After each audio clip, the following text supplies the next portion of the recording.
नमस्कार दोस्तों, स्वागत है आप सभी का। और आप सभी के लिए डेली सी टेट के ओल्ड पेपर करवा रहा हूँ। मैंने 2012 से स्टार्ट किए थे। आज ये जो है आपका जो पेपर है 16 फरवरी 2014 का। मैंने आपको कहा था कि 2012 से 2023 तक जितनी भी सी टेट की एग्ज़ाम हुई है उन सारे के हम पेपर करेंगे। तो मैंने आपको 2012, 13 और 14, ठीक है, 16 फरवरी 2014 का ये आज का पेपर है। तो जो नया है चैनल को सब्सक्राइब कर दीजिएगा, बेल आइकन को प्रेस कर दीजिएगा। और अगर हमसे जुड़ना चाहते हैं डेली की फ्री क्लास के लिए तो इस नंबर पर व्हाट्सअप कर दीजिएगा कि सर हमें भी आपकी फ्री क्लास में ऐड कर दीजिए। 9753749986 और इस पर आप लिख देना सी टेट। चलिए शुरुआत करते हैं पहले क्वेश्चन की ओर, बाल विकास का। और आपको बताना है कि आपके 30 में से कितने नंबर आए हैं। चलिए इससे पहले मैं आपको बता देता हूं कि आपके लिए नोट्स अवेलेबल है, जिसमें आपको हिंदी पेडागोजी के 1000 क्वेश्चन, संस्कृत के 1500 क्वेश्चन, मैथ्स पेडागोजी के 1000 क्वेश्चन, ईवीएस के आपको 1000 क्वेश्चन, बाल विकास के आपको 1300 क्वेश्चन और सी टेट 2012 से 2019 तक के 10 सेट मिलेंगे। अगर ये सब आपको परचेस करना है तो इसके लिए आपको 199 का पेमेंट रहेगा और ये सब आपको पीडीएफ फाइल में मिल जाएगा। और ज़्यादा जानकारी के लिए आप इस नंबर पर संपर्क कर सकते हैं। चलिए शुरुआत करते हैं अपने पहले क्वेश्चन की ओर। बाल विकास का पहला क्वेश्चन है कि सीबीएसई केंद्रीय माध्यमिक शिक्षा बोर्ड सीबीएसई द्वारा अपनाए गए प्रगतिशील शिक्षा के प्रतिमान में बच्चों को समाजीकरण जिस प्रकार से किया जाता है उससे अपेक्षा की जाती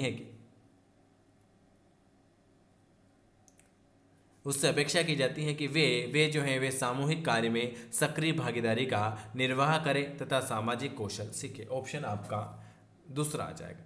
निम्न में से कौन सा, दूसरे नंबर का क्वेश्चन है कि निम्न में से कौन सा वाइगोत्स्की के सामाजिक सांस्कृतिक सिद्धांत पर आधारित है। वाइगोत्स्की के सामाजिक सांस्कृतिक सिद्धांत पर आधारित।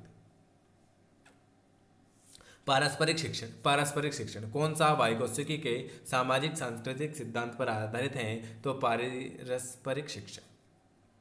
तीसरा क्वेश्चन आपके सामने लिखा हुआ है कि एक शिक्षिका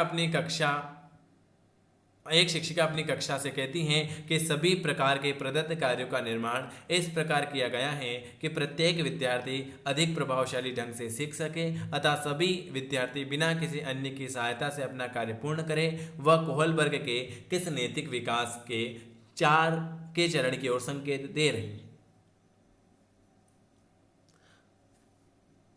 औपचारिक चरण 4, कानून और व्यवस्था। एक शिक्षिका अपनी कक्षा में कहती हैं कि सभी प्रकार के प्रदत्त कार्यों का निर्माण इस प्रकार किया जाए कि प्रत्येक विद्यार्थी अधिक प्रभावशाली ढंग से सीख सके। तो वो क्या कर रही? कानून और व्यवस्था। ऑप्शन आपका ए वाला आ जाएगा। अगला क्वेश्चन है 14 वर्षीय देविका अपने आप में पृथक स्वनियंत्रित व्यक्ति की भावनाओं को विकसित करने का प्रयास कर रही है, वह विकसित है? बताइए। 14 वर्षीय देविका अपने आप में पृथक स्व नियंत्रित व्यक्ति की भावनाओं को विकसित करने का प्रयास कर रही हैं, वह किससे विकसित है? 4 नंबर, स्वायत्ता। ऑप्शन आपका बी वाला आ जाए। प्रगतिशील शिक्षा के संदर्भ में कौन सा कथन जॉन डेवी के अनुसार सुनिश्चित है? प्रगतिशील शिक्षा के अंतर्गत किया प्रगतिशील शिक्षा के संदर्भ में कौन सा कथन जॉन डेवी के अनुसार समुचित है? विद्यार्थियों को स्वयं ही सामाजिक समस्याओं को सुलझाने में सक्षम होना चाहिए। भाषा अवबोध से संबंध विकार है। भाषा अवबोध से संबंध विकार है। 6 नंबर, भाषाघात। भाषा अवबोध से संबंध विकार जो है भाषाघात हो जाएगा। ऑप्शन आपका डी वाला आ जाएगा।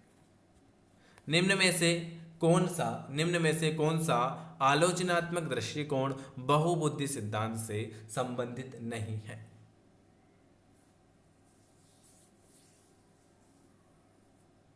निम्न में से कौन सा आलोचनात्मक दृष्टिकोण बहुबुद्धि सिद्धांत से संबंधित नहीं है? प्रतिभाशाली विद्यार्थी प्राय एक क्षेत्र में ही अपनी विशिष्टता प्रदर्शित करते हैं। प्रतिभाशाली विद्यार्थी प्राय एक क्षेत्र में ही अपनी विशिष्टता प्रदर्शित करते हैं। चलिए अगला क्वेश्चन क्या लिखा हुआ है? बहुबुद्धि सिद्धांत को वैध नहीं माना जा सकता है, क्यों? बहुबुद्धि सिद्धांत को वैध नहीं माना जा सकता है, क्यों? क्योंकि विशिष्ट परीक्षणों के अभाव में भिन्न बुद्धियां का मापन संभव नहीं है। बहुबुद्धि सिद्धांत को वेद नहीं माना जा सकता है। ऑप्शन आपका सी वाला नहीं, ए वाला आ जाएगा।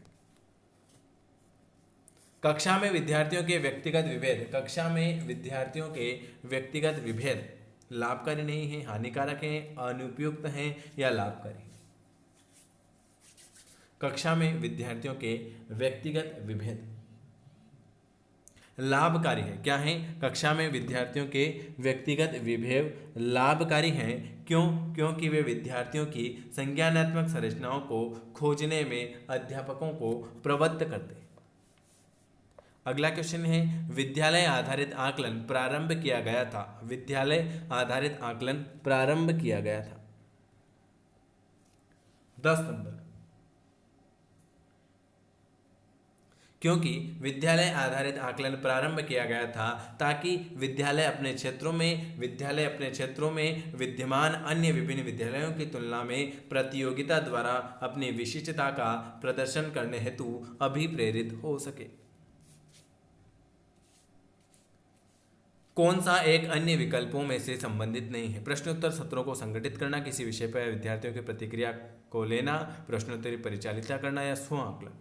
कौन एक अन्य विकल्पों से संबंधित नहीं है? स्व आकलन के कौशल को प्रतिमानित करना। कौन सा प्रश्न अपने विशिष्ट क्षेत्र से ठीक तरह से मिला हुआ है? जो नया है चैनल को जरूर सब्सक्राइब करें, ठीक है? Very very good. 12 नंबर का डी वाला, निर्धारित कीजिए कि दिए गए मापक में से कौन सा मापक अपने उत्तम परिणामों को पाने में सबसे ज्यादा प्रवृत्त है। ये है विश्लेषण। 4th नंबर का, कौन सा, अगला क्वेश्चन लिखा हुआ है, कौन सा सर्वाधिक प्रभावकारी, कौन सा, चलिए अगला क्वेश्चन क्या लिखा हुआ है? 13 नंबर का क्वेश्चन बिल्कुल आपका सही जवाब आ चुका है। 13 का आपने बता दिया है कि कौन सी सर्वाधिक प्रभावशाली विधि हो सकती है, तो आप अपनी सफलता हेतु उनकी क्षमताओं में विश्वास अभिव्यक्त करके। ऑप्शन आपका ए वाला आ जाएगा। कौन सा विकासात्मक विकार का उदाहरण नहीं है? विकासात्मक विकार का उदाहरण कौन सा नहीं है? सी, अभिघात मतलब तनाव, ये विकासात्मक विकास का उदाहरण नहीं है। आत्मविमोह है, प्रमस्तिष्क है, न्यून है। ऑप्शन आपका सी वाला है। बहुशिक्षण शास्त्रीय तकनीक, वर्गीकृत अधिगम सामग्री, आकलन तकनीकी तथा परिवर्तनीय जटिलता और सामग्री का स्वरूप निम्न में से किससे संबंध है? 15 नंबर, विभेदित अनुदेशन से। किससे? विभेदित अनुदेशन से। अगला क्वेश्चन क्या लिखा है आपके सामने? अगला क्वेश्चन आपके सामने लिखा हुआ है, निम्न में से प्रतिभाशाली अधिगमकर्ताओं के लिए क्या समुचित है? प्रतिभाशाली अधिगमकर्ताओं के लिए क्या समुचित है, बताइए। 16 नंबर का क्वेश्चन।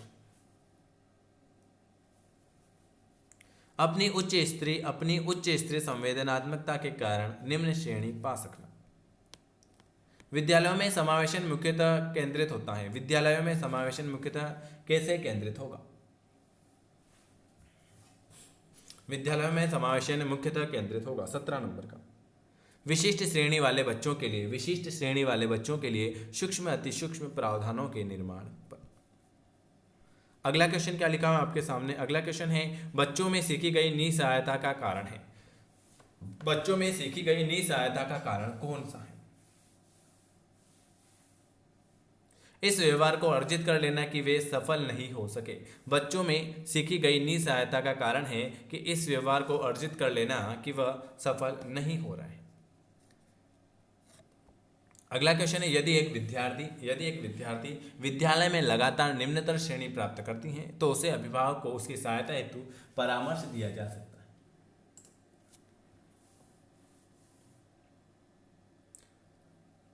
यदि एक विद्यार्थी विद्यालय में लगातार निम्न स्तर श्रेणी प्राप्त कर रहा है तो वह अध्यापकों की घनिष्ठ संगति में कार्य कर रहा है। ऑप्शन आपका ए। समस्या समाधान को क्या बाधित नहीं करता? समस्या समाधान आती है वो मानसिक मन मोर्चा निर्धारण अंतर्दृष्टि, ये बाधित नहीं करता। अगला क्वेश्चन, एक शिक्षिका पाठ को पूर्व पठित पाठ से जोड़ने के लिए बच्चों को उच्चारण लिखवा सकती हैं, वह क्या कर रही है? 21। वह बच्चों की पाठ समझने की स्व शैली विकसित करने में क्या कर रही हैं, सहायता कर रही हैं। एक बच्चा अपनी मातृभाषा सीख रहा है और दूसरा बच्चा वही भाषा द्वितीय भाषा के रूप में सीख रहा है। ये क्वेश्चन वेरी आईएमपी है। एक बच्चा अपनी मातृभाषा सीख रहा है और दूसरा बच्चा वही भाषा द्वितीय भाषा के रूप में सीख रहा है। दोनों निम्नलिखित में से कौन सी समान प्रक्रिया की त्रुटि कर रहे हैं? 22 नंबर। दोनों विकासात्मक क्या कर रहे हैं? विकासात्मक कार्य। ऑप्शन है सी। परीक्षा में तनाव निष्पत्ति को प्रभाव करता है। यह तथ्य निम्नलिखित में से किस प्रकार के संबंध को स्पष्ट करता है? परीक्षा में तनाव निष्पत्ति को प्रभावित करता है। यह तथ्य निम्न में से किस प्रकार के संबंध को स्पष्ट करेगा? यह करेगा संज्ञान भावना। क्या? संज्ञान भावना। ऑप्शन आपका ए वाला आ जाए। अगला क्वेश्चन क्या लिखा हुआ है? एक अध्यापक उस बच्चों के साथ परामर्श करता है जिससे निश्चयात्मक प्रगति और दुर्घटना के पश्चात अनुकूल नहीं है। निम्न में से कौन सी प्रक्रिया विद्यालय में परामर्श के लिए सबसे बेहतर सिद्ध हो सकती है? सबसे बेहतर। यह अपने विचारों द्वारा खोज करते हुए लोगों में आत्मविश्वास का निर्माण करता है। एक विद्यार्थी उच्च स्तरीय सृजनशील रंगमंची कलाकार बनना चाहता है, उसके लिए कौन सा उपाय सबसे कम प्रेरक होगा?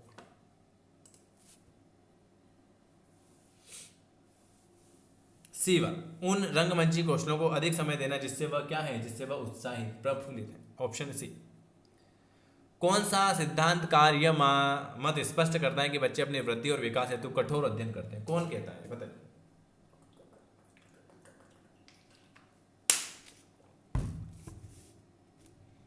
मेस्लो भाई साहब कहते हैं कि बच्चे अपनी वृद्धि और विकास हेतु कठोर अध्ययन करते हैं। मेस्लो भाई साहब। कौन सा तत्व कक्षा में अधिगम हेतु सहायक हो सकता है? कौन सा तत्व कक्षा में अधिगम हेतु सहायक हो सकता है? अध्यापकों द्वारा बच्चों की स्वायत्तता को बढ़ावा व सहायता देना। परिपक्व विद्यार्थी अपने बौद्धिकता के साथ अपने सभी प्रकार के द्वंद्वों का शीघ्र समाधान कर लेते हैं। पूर्व विद्यालय में पहली बार आया बच्चा मुक्त रूप से चिल्लाता है। 2 वर्ष के पश्चात वही बच्चा जब प्रारंभिक विद्यालय में पहली बार जाता है तो अपना तनाव चिल्लाकर व्यक्त नहीं करता, अपितु उसे कंधे व गर्दन की पेशियां तन जाती। इस व्यवहार परिवर्तन को क्या सैद्धांतिक आधार कहेंगे? Very good. 29। विभेद व एकीकरण विकास का लक्षण। डी वाला। और लास्ट क्वेश्चन है 30 में से आपके कितने नंबर आए हैं कमेंट करके जरूर बताना। वीडियो आपको कैसा लगा कमेंट करके जरूर बताना। कौन सा कथन सही है? 30 नंबर का। आनुवंशिक बुनावट व्यक्ति की परिवेश की गुणवत्ता के प्रति प्रत्युत्तरात्मक को प्रभावित करती है। गोद के लिए बच्चों का वही बुद्धि लब्धा आईक्यू होता है जो गोद लिए गए उनके सहोदर भाई बहन का होता है। अनुभव मस्तिष्क के विकास को प्रभावित करता है या विद्यालयीकरण का बुद्धि पर कोई प्रभाव नहीं पड़ता। Option A. आनुवंशिक बुनावट व्यक्ति की परिवेश की गुणवत्ता के प्रति प्रत्युत्तरात्मक को प्रभावित करती है।